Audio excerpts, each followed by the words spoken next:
Está el lector que va de un libro por vez. El que lee muchos juntos. El que ha decidido leer las grandes obras. El que lee todo lo que le viene a la mano. El que lee solo clásicos. El que quiere leer vanguardia. El que se obsesiona con un género. El que sigue a un autor. El que se apasiona. Y después se satura.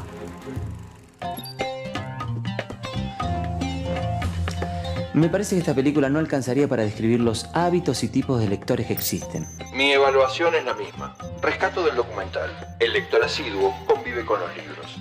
Es difícil tratar de clasificar a los lectores, definir sus hábitos individuales y sociales de lectura y sus relaciones con los libros. Marcelo, ¿qué buscas? Estoy interesado en saber qué hace que un lector prefiera a un autor entre tantos otros. Saber más acerca de estos lectores verdaderamente constantes, que dedicados a la tarea de leer con detenimiento cada una de las obras de un mismo autor, han llegado a obtener un conocimiento profundo de su estilo, sus temas predilectos, las características de sus personajes. ¿Con qué está relacionado este interés? Con eso. Y eso es ella. Sí, a ella. La lectora. La lectora. Ella es cada palabra en el momento que las lee, que las escucha. Y si no las leyera, no las escuchara, las palabras no existirían. Si ella no les diese sentido, solo serían formas o sonidos. Sí. Criatura hermosa que viaja en cada palabra. ¿Tendrá ella un autor favorito? ¿Por qué lo habrá elegido? ¿Qué busca en sus libros? ¿Qué cosas deben tener para que ella se interese? ¿Cómo es esa relación en ausencia entre autor y lector? ¿Cómo puedo yo tener una relación en presencia, diaria, cotidiana, eterna con los libros? Es hora de partir. Busquemos a lectores que sigan a un autor. Vamos.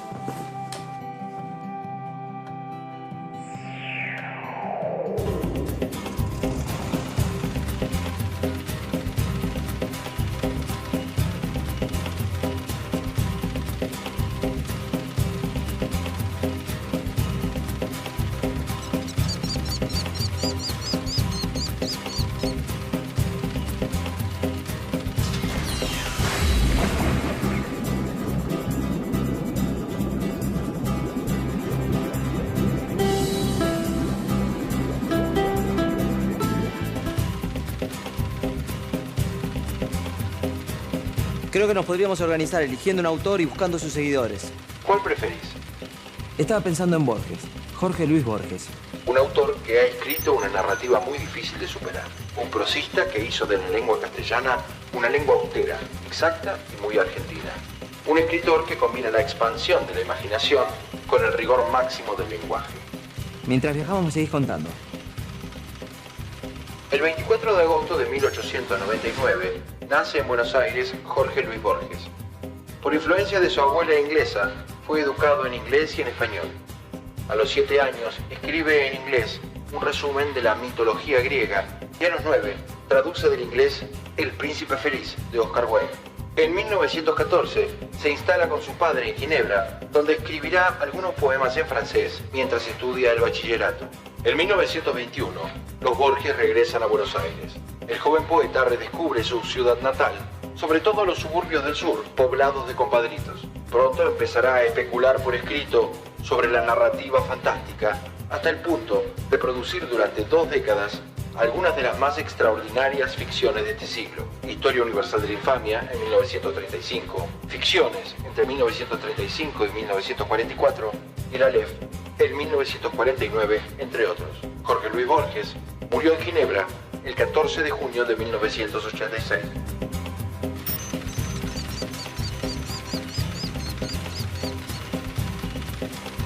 Largo viaje para encontrar un seguidor de Borges. Hay quienes dicen que Borges no es fácilmente accesible para todos. Averigüémoslo.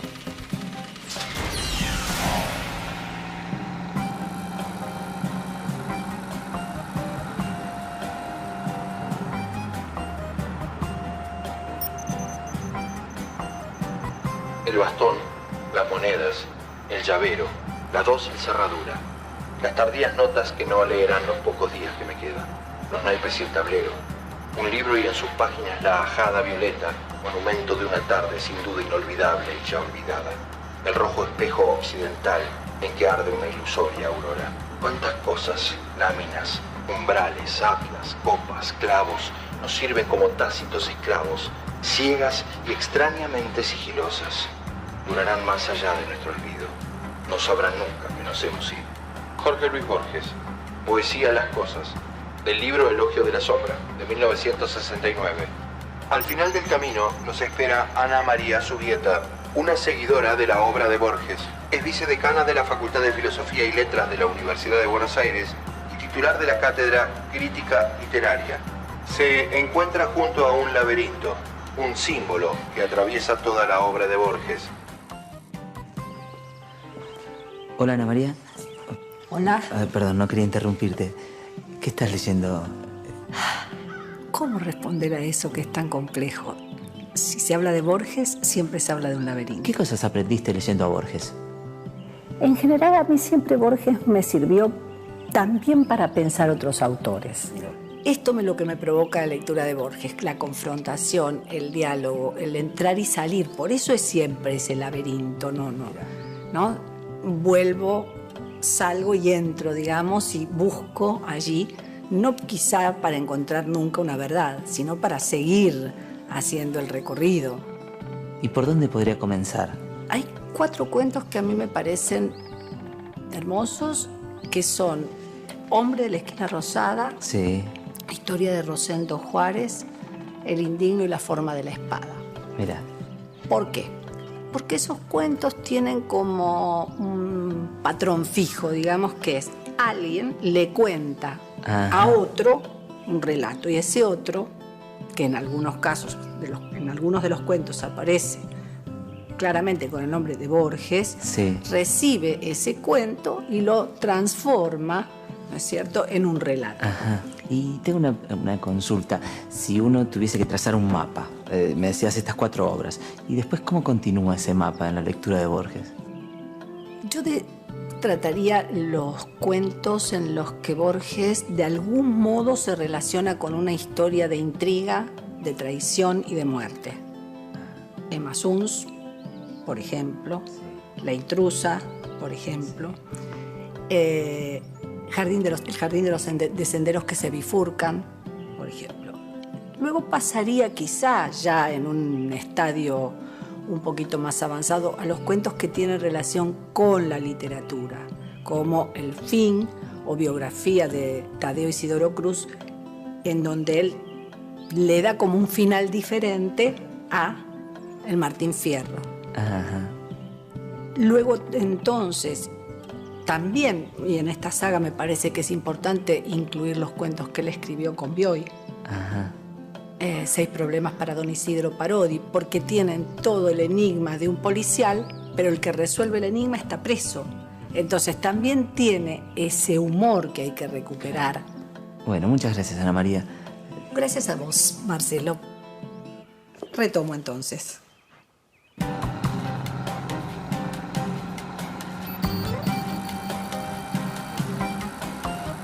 Cuando termine esta investigación voy a adentrarme en el mundo de Jorge Luis Borges. Que otros se jacten de las páginas que han escrito. A mí me enorgullecen las que he leído. Lo dijo Jorge Luis Borges. Nota para mí. Debo leer a Borges.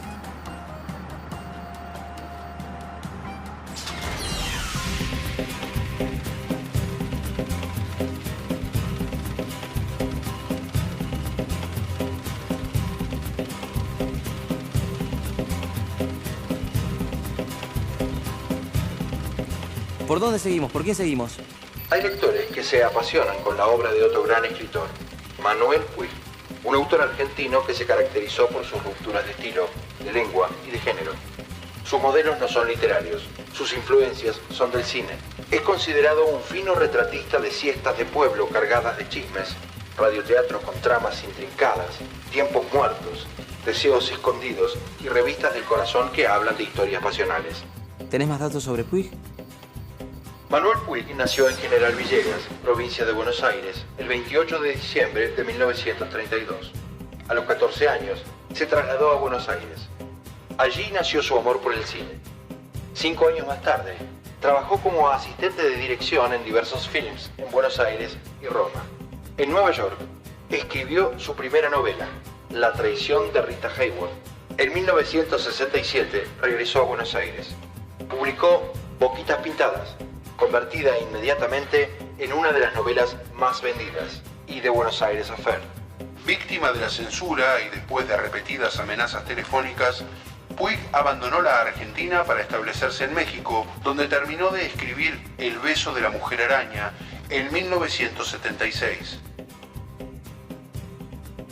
Esta novela y Boquitas Pintadas fueron llevadas a la pantalla grande. En 1981 se radicó en Río de Janeiro, Brasil. En 1989 abandonó Brasil para volver a México, estableciéndose en Cuernavaca. Es en esa ciudad donde Manuel Puig murió el 22 de julio de 1990.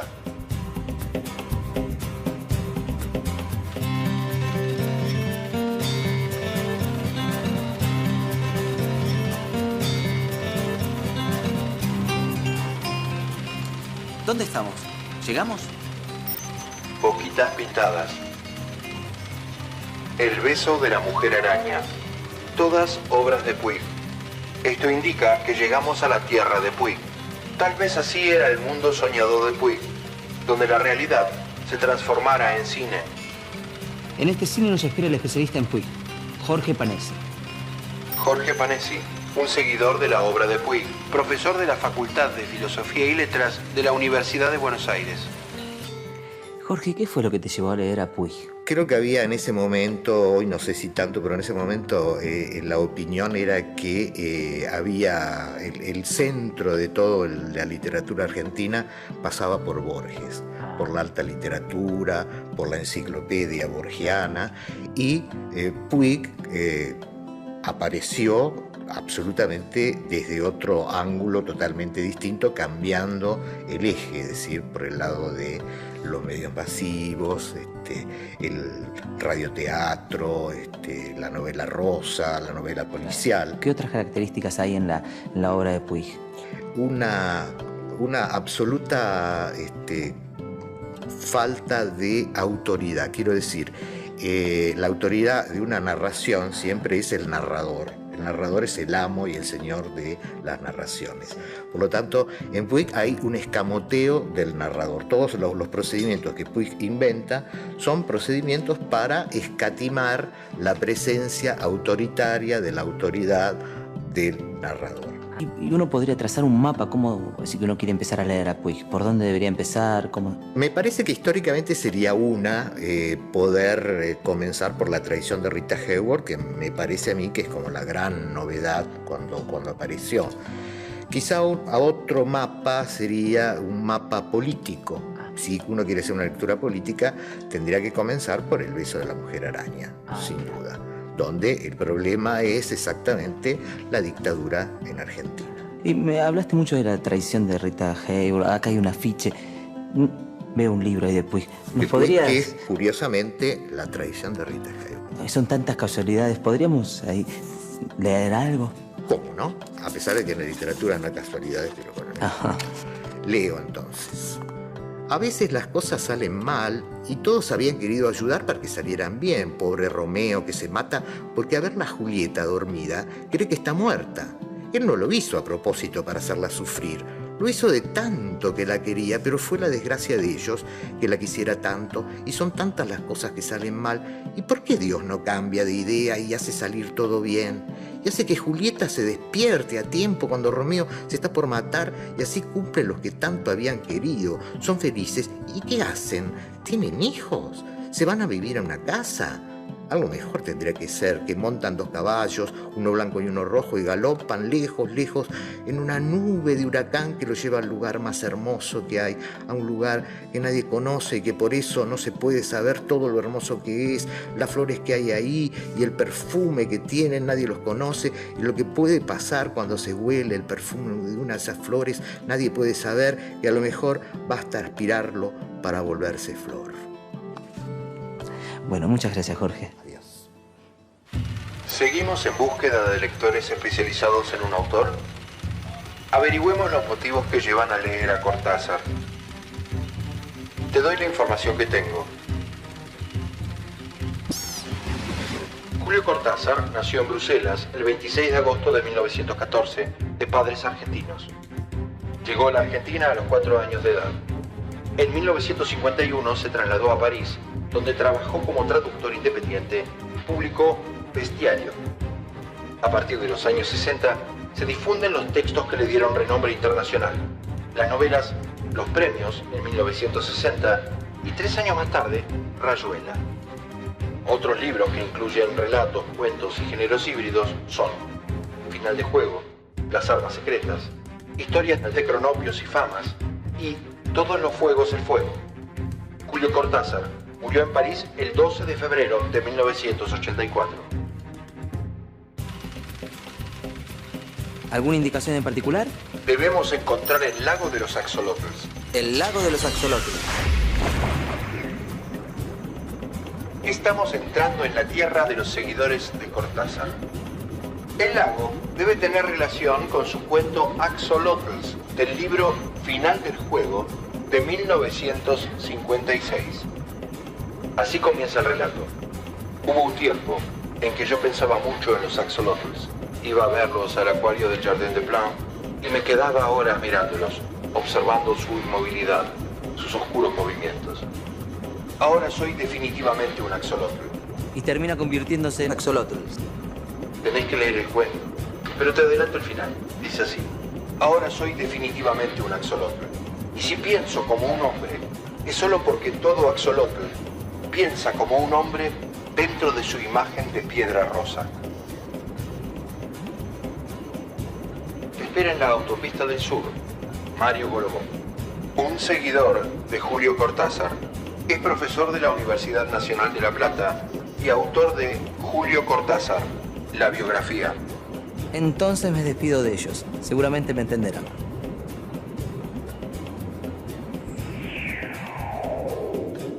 Tenemos suerte. La autopista está despejada. ¿Por qué? ¿Se producen embotellamientos? Justamente, se trata de la autopista del sur, el lugar donde transcurre un conocido cuento de Cortázar. En este, sus personajes atascados en el tránsito quedan varados durante varios días, conformando una pequeña sociedad donde se ponen en juego las relaciones y actitudes humanas.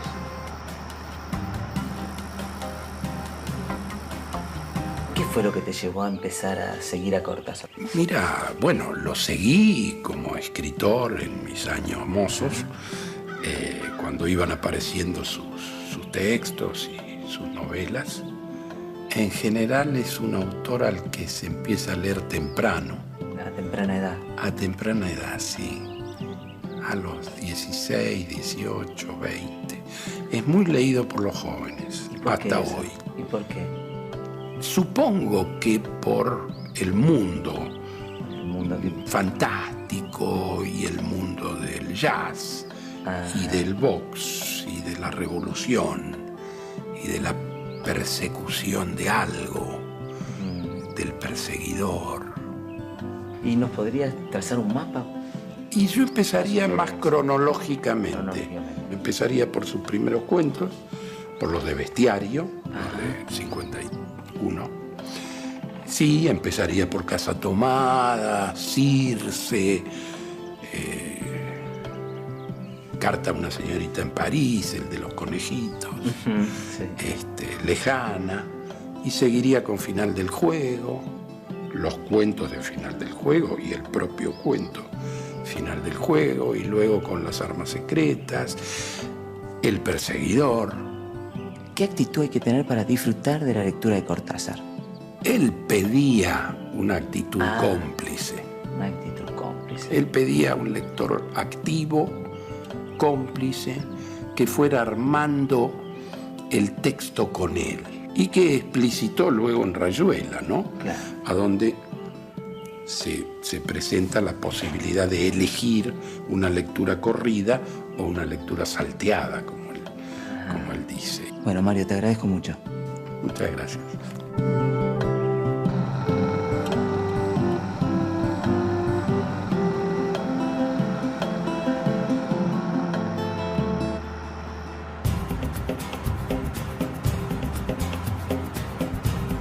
¿Cómo puedo encontrar a gente que comparta los mismos gustos? Me gustaría saber más sobre estos autores, sobre nuevos autores. Internet ofrece espacios virtuales donde los lectores se recomiendan libros de un autor. Allí comentan sus obras, opinan y piden consejos a otros lectores.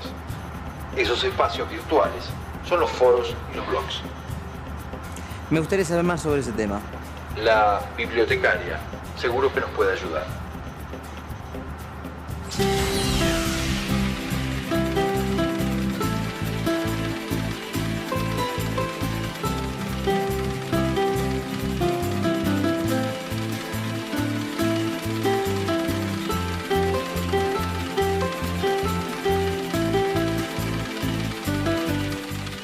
Recorrí muchos mundos, me hice seguidor de Borges, Cortázar, Puig.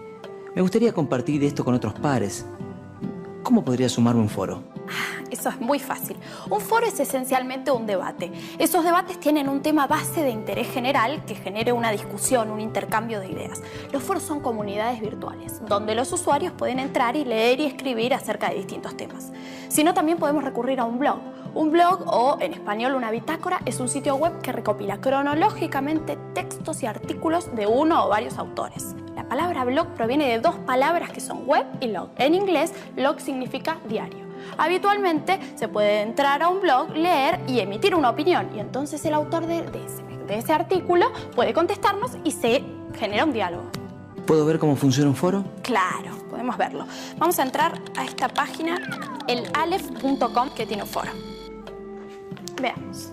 A ver, acá, el 30 de junio de 2000, el visitante que usa el apodo Confidente escribió: saludos a todos. Cuesta trabajo dimensionar a un hombre, cuando se trata de un escritor con mayor razón. ¿Borges en realidad vivió en un laberinto o solo nos lo hizo creer? ¿O simplemente lo soñó? ¿O se despertó para contarnos la falacia del mismo? Si nos vamos de frente, Borges es inapresable. Si lo ladeamos y dejamos que él nos hable a través de sus personajes, descifraremos en algo sus palabras. Mientras, dejemos que los signos de su prosa se renueven y se descifren en cada lectura. Saludos. Pero en un foro no están todos de acuerdo. No, claro, cada uno tiene su opinión. A ver... Acá tenemos el caso de Sergio Giro, que de algún modo critica a Borges. En lo personal, creo que, como dijo Sábato, Borges es el mejor representante del mundo Borges. Cada escritor y cada artista debe expresar lo que siente o lo que quiere sentir. Además, cada persona escribe con su vida un cuento. Borges escribe el cuento de un hombre solitario, encerrado y entregado a las simétricas porfías del arte que entretejen a Díaz. Si fue feliz viviendo ese cuento, nadie puede saberlo. Muchísimas gracias. De nada. Hasta pronto. Hasta pronto.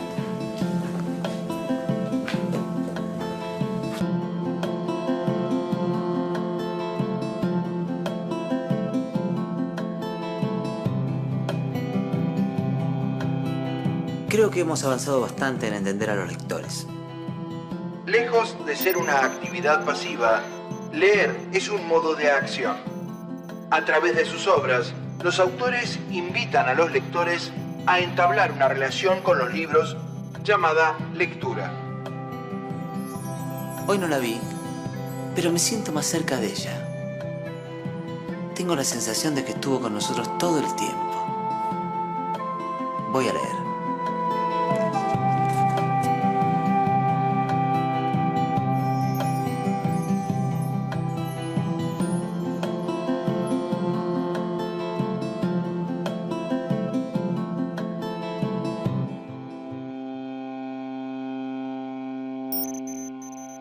Hoy vimos una práctica que llevan a cabo muchos lectores, tarde o temprano, cuando han adquirido el hábito de leer: seguir a un autor. En la práctica de seguir a un autor, pudimos escuchar a lectores que han profundizado en la lectura de grandes escritores. Sin embargo, también puede resultar interesante conocer la obra de escritores jóvenes, noveles, poetas locales, autores que, sin llegar a integrar los círculos literarios más prestigiosos, cuentan con una obra valiosa que vale la pena seguir y difundir.